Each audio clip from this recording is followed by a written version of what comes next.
नमो आईरियाणम। संत श्रोमणी आचार्य गुरुवर श्री विद्यासागर मुनिराज की जय। महानुभाव, यह सच है, जीवन के जिन पलों और परिस्थितियों में इंसान के भीतर जील अर्थात उत्साह आता है, वे पल वे परिस्थितियां सफलता का पैगाम लिए होती हैं। परंतु यह भी उतना ही सच है कि इंसान उन पलों और परिस्थितियों में अधिकांशतः सफल होते होते जीती बाजी भी हार जाता है। उसका प्रमुख कारण है जोश में होश खो बैठना। ऐसा तब होता है जब व्यक्ति जोश में आकर होश यानी विवेक का हाथ छोड़ देता है। कहावत है, जब होश बेहोश हो जाता है, जब होश बेहोश हो जाता है, तब जोश भी पंगु हो जाता है। पंगु कितना और कैसे चलता है, इस पंगु चाल से आप अनभिज्ञ नहीं हैं। जोश की दौड़ अंधी है, जील इज ब्लाइंड रेस, जबकि होश विवेक एक संपूर्ण बलशाली दिव्य प्रकाश है। Wisdom is perfect powerful light. विवेक पूर्ण जिम्मेदार मैनेजमेंट है। होश जोश जब जीवन विकास की, जोश जब जीवन विकास की या किसी अन्य कार्य हेतु अपने जोशीलेपन में अंधी दौड़ में दौड़ पड़ता है, तब विवेक उसके अन्य मार्ग पर अपना दिव्य प्रकाश डालता है और विवेकशील उस आलोकित पथ पर चलकर जीवन को समुन्नत और सुंदर बना लेते हैं। किंतु जब कोई उस दिव्य प्रकाश में चलने से इनकार कर देता है, तो वह जोशीला बेहोश उत्साह उसे उफनती बाण सा विनाशकारी हो जाता है। वह ना तो केवल जीवन की दौड़ में पिछड़ जाता है, बल्कि उसका संपूर्ण जीवन विद्रूप हो जाता है। इसलिए झील के साथ विजडम की युति है। एक दूसरे के बिना जीवन उन्नति की ऊंचाइयां हासिल नहीं कर सकता। संत गोस्वामी तुलसीदास ने तो विवेक को जीवन रथ का अद्वितीय अश्व कहा है। देखिए, बल विवेक दम परहित घोरे। उनकी दृष्टि में जीवन रथ के 4 घोड़े हैं, बल विवेक इंद्रिय दमन और परहित। कभी आपने विचार किया विवेक को दूसरे नंबर पर क्यों रखा? क्योंकि विवेक बल हस्ती का अंकुश है। विवेक से रीता बल कहर ढा देता है। इसलिए बल निरंकुश ना हो, उसके पीछे से विवेक का अंकुश रख दिया। विवेक के पश्चात दम रखा। बड़ा विलक्षण क्रम है ये। विवेक की ही पहरेदारी में इंद्रियां नियंत्रित रहती हैं, क्योंकि प्रज्ञा मूलम ही इंद्रियाणाम प्रसादः। विवेक से इंद्रियों में प्रसाद गुण यानी निर्मलता आती है। निर्मल इंद्रियों वाला निष्कांक्ष और निस्वार्थी होता है। ऐसा ही व्यक्ति परहित के लिए कमर कसकर परोपकार के मैदान में कूद सकता है। लोभी, स्वार्थी व लालची नहीं। बुद्धि मनुष्यों की पूंजी है जो जीवन में कामयाबी लाती है। मनु का कथन है कि विजय यानी सफलता का मूल विवेक। विवेक मूलम तु विजयम अनु अब्रवीत। रण संग्राम में योद्धा जोश से नहीं, अपितु होश मिश्रित जोश से विजय हासिल करता है। उनके जोश में होश की रोशनी होती है। कब, कहां, क्या करना है। जो केवल जोश में धावा बोल देते हैं, वे शत्रुओं के चंगल में फंसकर स्वयं सहित लाखों को जीवन बर्बाद कर देते हैं। किंतु जो विवेकशील, धैर्यपूर्वक परिस्थितियों को भांपकर शत्रुओं के बलाबल को पहचान कर आक्रमण करते हैं, वे रणबांकुरे खतरे में भी विजयश्री का सेहरा बांधकर लाखों करोड़ों जीवों का जीवन आबाद करते हैं। कहा भी है, बुद्धिर यस्य बलम तस्य। जिसके प्रज्ञा होती है वही बलिष्ठ होता है। जो शब्द ज्ञानी तो हैं, किंतु उनके पास नहीं है वे शब्द, ज्ञानी होकर भी मूर्ख हैं। ज्ञानी की अपेक्षा विवेकशील होना बड़ा मायने रखता है। ज्ञान और विवेक में बड़ा अंतर है। ज्ञान जानकारियां बटोरता है और विवेक उन जानकारियों की छटनी करता है। बुद्धि का एक अर्थ कौशल या चातुर्य भी है। गुरु के यज्ञ हेतु शिष्य जब बिना अंगुलियों को छत किए कुश ला देता है या ला देता था, तब उसे कुशल कहा जाता था। इसी कुशलता से कौशल शब्द निष्पन्न हुआ है। सच तो यह है कि जहां मन की शारीरिक क्रियाएं तथा इंद्रियों की चेष्टाएं विवेक के आधार पर होती हैं, वहीं मानवता का विकास होता है। बुद्धि की 3 मंजिलें हैं। पहली मंजिली बुद्धि घटनाओं का संग्रहालय है। यहां केवल जानकारियां संग्रहित की जाती है, जिसे कहते हैं ओनली नॉलेज। 2 मंजिली बुद्धि तुलना करती है, तर्क करती है, ऊहापोह करती है, सामान्य सिद्धांतों में मीन मेघ निकालती है, सिर्फ जोश में धड़कती है। इसे कहते हैं सामान्य बुद्धि, तर्कशील बुद्धि। तीसरी मंजिली बुद्धि आदर्शवादी होती है, कल्पनाशील, भविष्यदर्शी और धैर्यशील, हिताहित के विवेक से संपुष्ट, दिव्य प्रकाश की अधिष्ठात्री। इसी बुद्धि को महर्षियों ने सद्बुद्धि, मनीषा, शेमुषी और विवेक जैसी महत्वपूर्ण अनवर्थक संज्ञाओं से संबोधित किया है। ध्यान रहे, एक मंजिल बुद्धि पाप में प्रेरित करती है। एक मंजिल बुद्धि पाप में प्रेरित करती है, कृत पापों की पुनरावृत्ति करा अपराध श्रृंखला को बढ़ाती है। पश्चात संग्रहित पाप बुद्धि सभी मंजिलों की धराशायी कर देती है। 2 मंजिली बुद्धि कीमियागर है। वह पाप बुद्धि की वकालत करती है, अपनी अक्ल लड़ा लड़ाकर अपने ही अधिष्ठाता को मुसीबतों और दुखों के ऊंचे ऊंचे पहाड़ों पर चढ़ाकर विपत्ति और पीड़ा के गहरे गहरे गर्तों में पटक देती है। उसके सामने ईश्वरीय सत्ता भी बेबुनियादी है।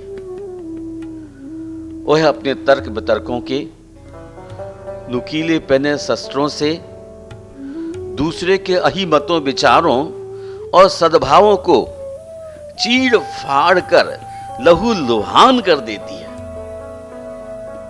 व्यक्ति उसके तर्कों से आहत हो जीवन विकास की सारी उम्मीदें खो बैठता है। उसकी विवेकहीन विद्या सुख की बजाय दुख का कारण बन जाती है। उसमें अभिमान पनपने लगता है और वह अपने आगे बड़े बुजुर्गों के खट्टे मीठे अनुभवों को सठियाए प्रपंच समझकर मखौल उड़ाने पर उतारू हो जाती है। उसकी निगाहों में परम पूज्य पुरुष, यहां तक कि ईश्वर भी बेवकूफ नजर आता है। एक उदाहरण देता हूं।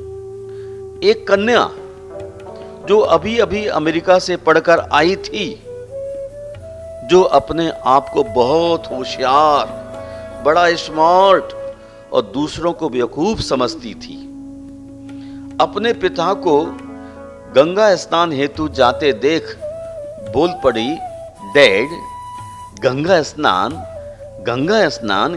यह क्या लगा रखी है? आज मेरे साथ दरिया किनारे चलो, मेले का नजारा देखें, चाट पकड़ों का आनंद उठाएंगे। अच्छा चल। तो घूमा मेले में। मैं तब तक गंगा स्नान करके आता हूं। डैड ने जवाब दिया। कन्या ने मेला घूमा, चाट पकोड़े उड़ाए, ठंडा गरम पिया, अंत में थक कर एक खेत की मेड़ पर लगे छायादार वृक्ष के नीचे बैठकर अपने डैड का इंतजार करने लगी। उसने देखा खेत में खरबूज लगे। उसने किसान से पूछा, बाबा, इन तरबूजों का क्या वजन होता होगा? कोई 10 किलो, कोई 15 किलो, कोई 20 किलो का होगा। इस खेत में एक एक मन के भी तरबूज हैं बेटा, किसान ने उत्तर दिया। अच्छा बताओ, इनको तैयार करने में कितना समय लगता है? कोई 2 महीने में बेल फैल जाती है और फल लग जाते हैं। तीसरे माह के अंत या चौथे माह के प्रारंभ में फल पककर तैयार हो जाते हैं। बाबा, इसे किसने मनाया? कन्या ने पुनः प्रश्न दागा था। बेटा, यह सब कुदरत की माया है। ईश्वर ही इसके सृजक हैं। ईश्वर भगवान, यह सब कुछ बकवास है। और मुंह चढ़ाकर उठ खड़ी हुई।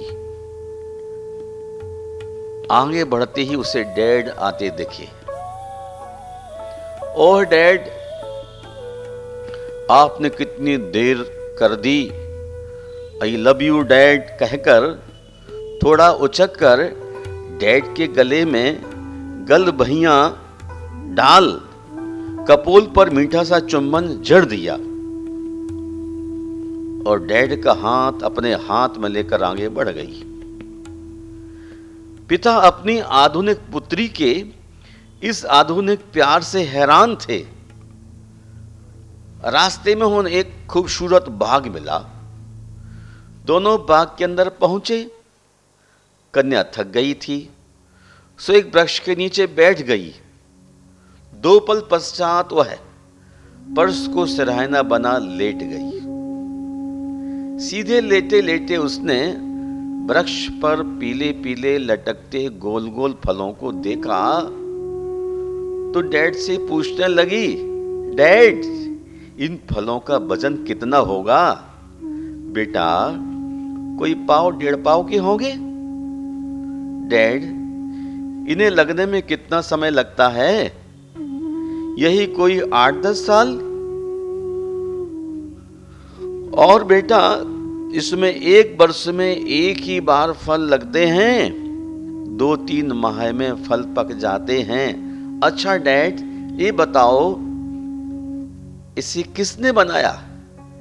बेटा, यह सब ईश्वर की लीला है। ईश्वर का नाम सुनते ही उसका मुंह कड़वाहट से भर गया। चिढ़कर बोली, डैड, इसलिए तो हम एजुकेटेड क्वालिफाई लोगों के लिए आपका भगवान आउट ऑफ डेट हो गया है। ये भी कोई अक्ल की बात है? एक पतली सी बेल पर 50-60 किलो का फल, और वही भी 3-4 महीनों में। और इधर गौर कीजिए, देखिए, ये पाव 1.5 पाव के फल इतने मोटे और ऊंचे वृक्ष पर। और उसमें भी 2-3 माह का समय।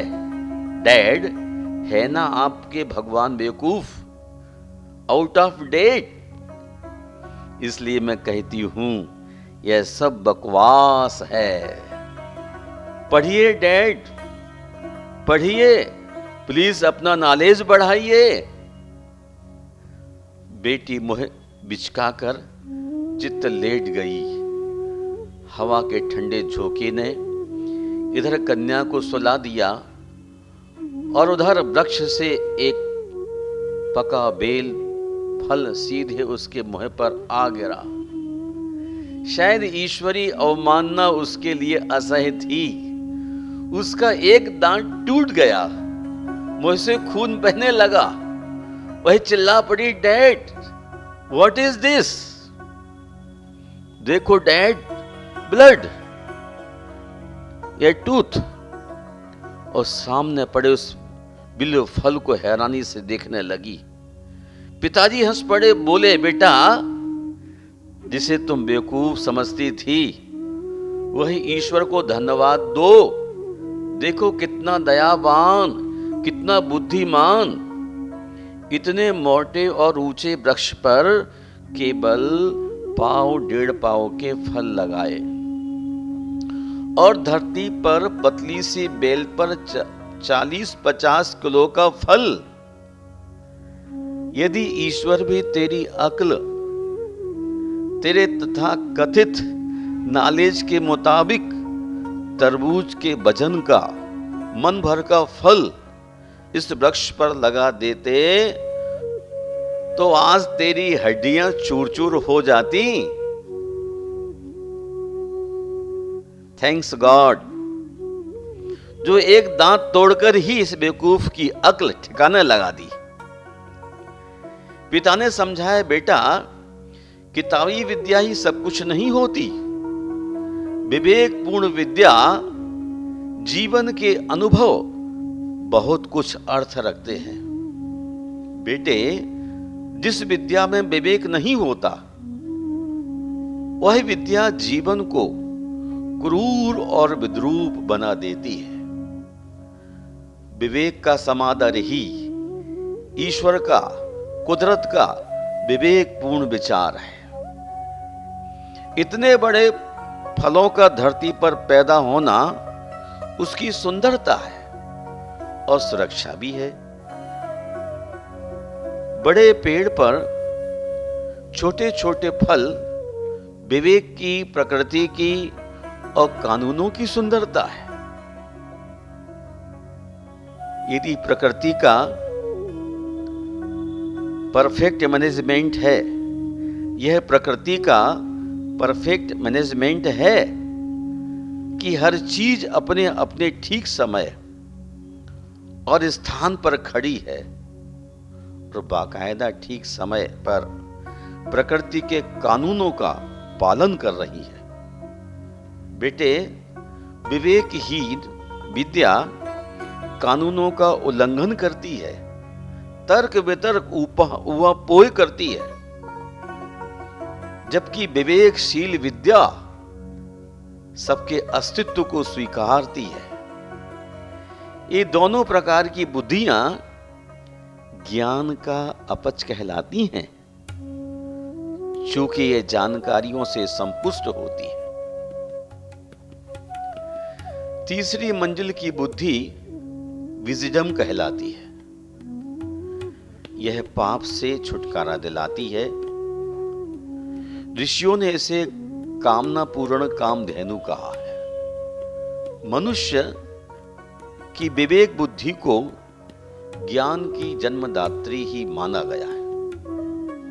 ये सारी शक्तियों की स्रोतस्विनी कहा गया है। यह सद्बुद्धि संयम और ईश्वरीय साधना से शुद्ध और संपुष्ट होती है। यही बुद्धि कठिन कार्यों की साधिका है। दुष्कर्म साधनम प्रज्ञाम कहकर ऋषियों ने इसकी महत्ता को उजागर किया है। सच है, विजडम का हाथ थामकर चलने वाले झील से जीवन को सौंदर्य से संपूर्ण करता है। अपने कर्म पथ पर निर्विघ्न यात्रित हो अयाचित उपलब्धियों को हासिल कर लेता है। जिसके पास विवेकपूर्ण विद्या बल है वही सबसे बड़ा बलवान है। विवेक की आधार भूमि मानसिक क्षमता एवं कौशल है। विवेक का आधार प्रेरणा है। विवेक नियंत्रित मस्तिष्क एवं व्यवस्थित कार्य पद्धति प्रस्तुत करता है। विवेक विश्व का सर्वश्रेष्ठ धन है। इसके मालिक कैसे बने, इसके लिए संतों ने कुछ उवाच प्रस्तुत किए हैं। देखिए, यह पठति लिखति पश्यति परिप्रच्छति पंडितानुपाव श्रयति तस्य दिवाकर किरणै नलिनी दलमिव विकासते बुद्धि। जो व्यक्ति पढ़ता है लिखता है, जो व्यक्ति पढ़ता है लिखता है, सूक्ष्म निरीक्षण करता है, पूछता है और विद्वानों का आश्रय लेता है, उसकी बुद्धि उसी प्रकार विकसित होती है जिस प्रकार सूर्य किरणों से कमलियों का समूह। महानुभाव, आयु के बढ़ने से, यश फैलने से, बार बार प्रश्नों की पूछने से, गुरु के पास रहने से, स्वयं अच्छी तरह विचार करने से, सत्पुरुषों के साथ संलाप करने से, मन में प्रेम भाव बढ़ाने से एवं अनुकूल स्थान में रहने से, इन 8 बातों से मनुष्य की बुद्धि परिपक्व होती है। एक बार पुनः समझिए, सुनिए। आयु के बढ़ने से, यश फैलने से, बार बार प्रश्नों के पूछने से, गुरु के पास रहने से, स्वयं की अच्छी तरह विचार करने से, सत्पुरुषों के साथ संलाप करने से, मन में प्रेम भाव बढ़ाने से एवं अनुकूल स्थान में रहने से, इन 8 बातों से मनुष्य की बुद्धि परिपक्व होती है। और तभी पहली और दूसरी मंजिली बुद्धियां विवेक में परिणत हो जाती है। फिर ये दोनों बुद्धियां भी विवेक से मिलकर खंडहर में खजाना खोज निकालती हैं। उड़िया कहावत है, मनुष्य अपने विवेक से काम ले, दूसरों की बातों में मत बहके। क्योंकि अपनी बुद्धि से साधु होना अच्छा है, परंतु पराई बुद्धि से राजा होना भी अच्छा नहीं है। जिसके पास अपनी तीसरी मंजिली निजी बुद्धि है, उसका शत्रु कुछ भी नहीं बिगाड़ सकते। क्या आप नहीं जानते? जिसके पास छाता और जूते हैं, उस व्यक्ति को वर्षा और धूप क्या हानि पहुंचा सकती है? विजडम जीवन में महानता, सज्जनता, सुंदरता और मुस्कुराहट भरता है। विजडम जीवन विकास के सारे बंद कपाटों की कुंजी है। अनंत ऊंचाइयों का भव्य सोपान है। सारी उन्नतियां इसकी चरणचीरी है। दुखों की बाढ़ में विवेक ही व्यक्ति का परम मित्र है, जो उसे हाथ थाम कर उबारता है। सचमुच विवेक जीवन का श्रृंगार है, जीवन क्रांति का पुण्य श्लोक, क्रांति दृष्टा, परिष्कृत विचारों का प्रणेता है, प्रमाद मूर्छा का प्रवंचन दिव्य छंद है। ध्यान रखिए, जीवन में अंतिम निर्णय विजडम अर्थात विवेक का हो, अहम का नहीं। अहंकार मनुष्य के जीवन के सौंदर्य को सोख लेता है और विवेक नीर क्षीर जल और पानी की तरह चीजों को पृथक पृथक करना सिखला देता है। अच्छे और बुरे का बोध दे करके मनुष्य को अच्छाइयों के सोपान पर ले जाने में कारगर साबित होता है। छोटा सा जीवन डिजाइन किया है। इस जीवन को यदि अच्छी तरह जी लिया जाए और विवेक पूर्वक एक एक कदम आगे बढ़ाया जाए तो मनुष्य जीवन भी स्वर्ग से कोई कम नहीं है। जो मनुष्य जीवन में स्वर्ग की तरह विवेक पूर्वक जी लेता है वो निश्चित रूप से अपवर्ग के सोपान चढ़ने में कभी न कभी कारगर सिद्ध होगा। इन्हीं शब्दों के साथ मैं चाहता हूँ आप अपनी जिंदगी में विजडम अर्थात विवेक पूर्वक हर एक कार्य करते हुए अपने जीवन को आगे बढ़ाएं। जय बोलिए अहिंसा परमो धर्म की जय।